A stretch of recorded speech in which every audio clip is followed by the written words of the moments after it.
Hi everyone, this is Heather Lottinen from the Flourish.Academy. This is episode 228. We're going to talk about selling, but first, as way of a disclaimer, it is about -5 degrees here today, and my son and his friend are outside playing in the snow. I can see them outside of my window. They're playing on our pond, which I lovingly refer to as the Redneck Yacht Club.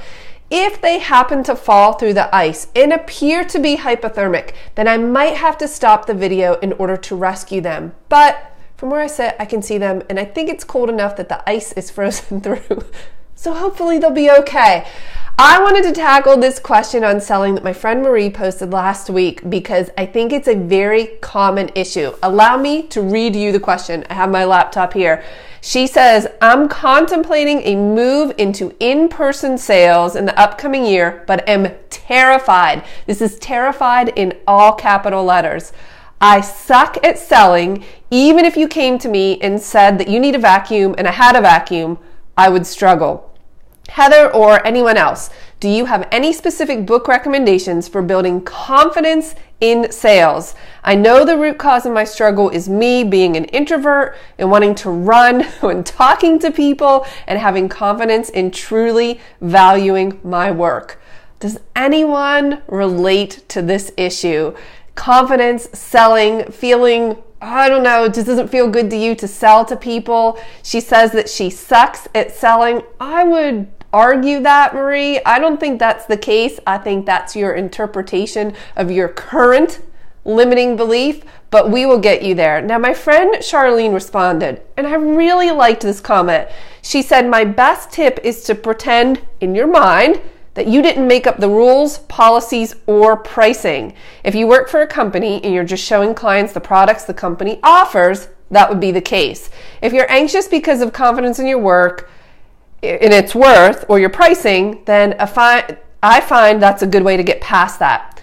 Otherwise, I really don't see myself as a salesperson, though I know I am during in-person sales.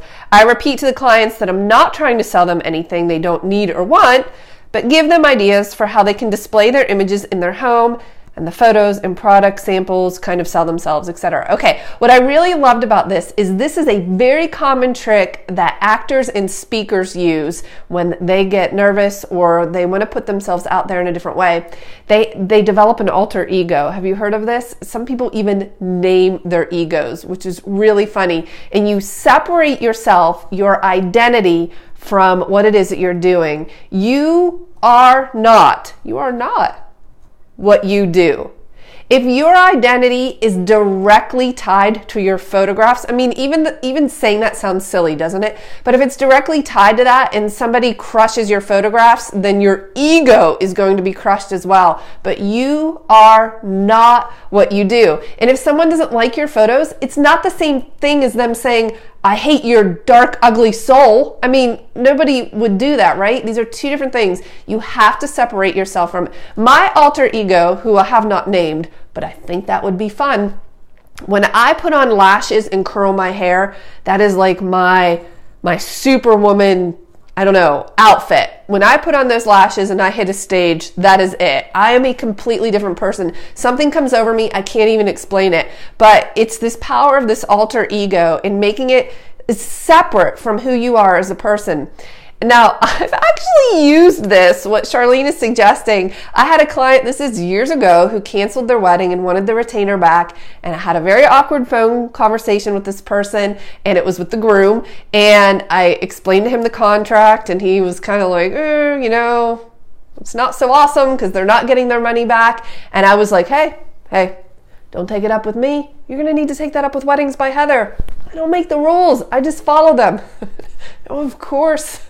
I am Weddings by Heather. It's hilarious, but it's true. I actually, in my mind, had separated out me as a person versus the terms, conditions, and policies that I had for my business. They were just the rules. They were just the way they are. So that is helpful. But if you are struggling with selling, the first thing I would ask you is, how do you view sales?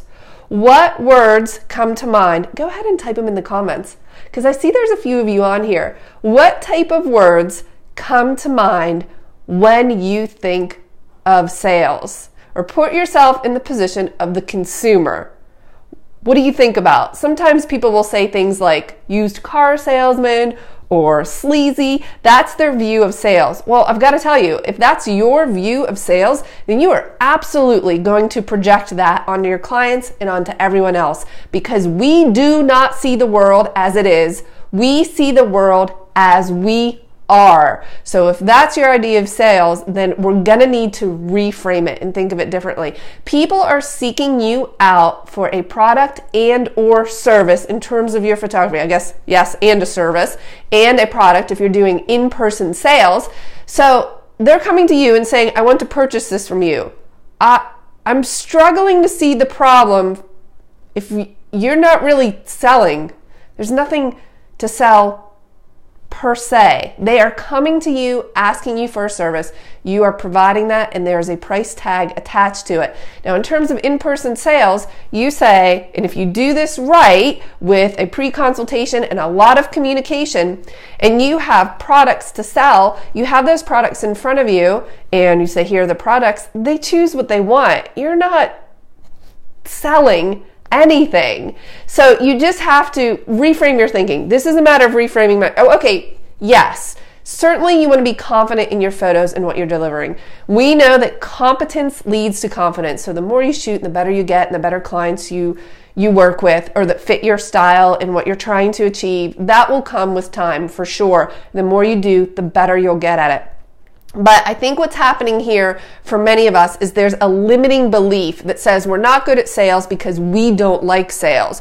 Well, you've got to get rid of that belief, and you've got to stop projecting your thoughts and feelings onto someone else. Another problem we have is that occasionally you're not in your target market, and you would not spend the money you are asking clients to spend. You wouldn't do that with another photographer. That makes it difficult. When I first started, I was absolutely in my target market. But then as I started to increase my prices a little beyond my comfort zone, I realized at some point I was not in my target market, nor would I pay for me.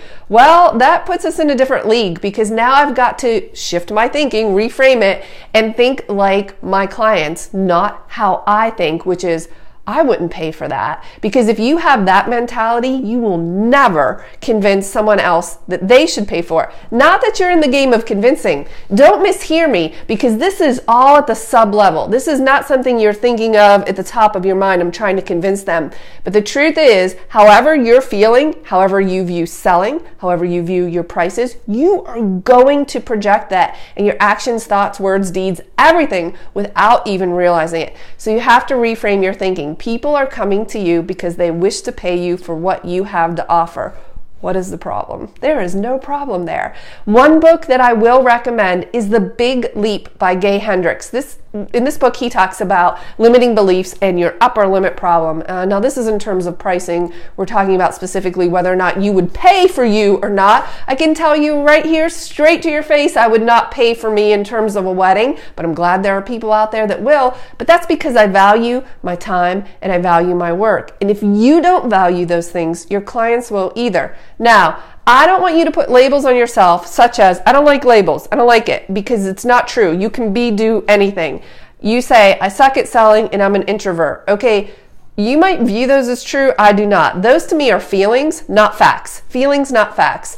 There are plenty of introverts operating in an extrovert world. And to some degree, I have some introverted tendencies, which is really strange because I'm super outgoing and have no problem working with people.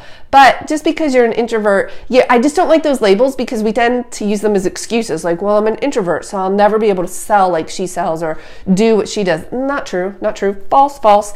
And stop saying you suck at selling. What I want you to start saying to yourself is tell yourself a different story, because words are very powerful. And what you tell yourself that often enough, your brain will actually believe that, and it will take it as a command, and you will suck at selling because it will become self-fulfilling. So every day you need to wake up and say, I'm awesome at sales.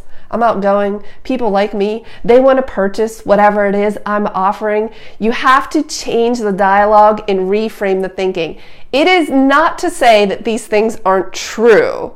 but to simply believe that you can grow beyond them. So I'm not, Tony Robbins says this. He's like, I don't think that you should go out to your garden and just say, there are no weeds, there are no weeds, there are no weeds. If there are weeds, okay, the weeds are there, but I'm going to get better. So you might be an introvert, and selling might not be your favorite, but you can certainly make it. Oh, the sun. Woo, look at that. The sun is coming in. You will be able to make improvements and get better in these areas. Number one, recognize them, where your limiting beliefs are. Are you projecting your thoughts about sales onto other people? Because not everybody thinks the way that you think. Not everybody thinks the way that I think. Everybody thinks their own way, but we always project that onto our clients. And it can be dangerous if you're not careful and aware of what you're doing. I hope that you found this helpful. If you have any other comments that you would like to add in terms of what you do, if you're introverted, to get past this uncomfort or discomfort of selling. By the way, I have trained myself to get really, really comfortable at being uncomfortable. So I will purposefully put myself in situations where I'm super uncomfortable just to prove that I can do it. So then I can think, oh, well, I can do anything. I can be really uncomfortable. It makes me super uncomfortable right now that the sun is moving in on my frame. Super uncomfortable. Woo! But I'm not complaining because there's sun in Pittsburgh, so it's awesome. Anyway, I hope you have a great day. If you have suggestions for topics you'd like me to talk about on these live videos, I would love them. Post them in the community group, and I'll see you in the next video.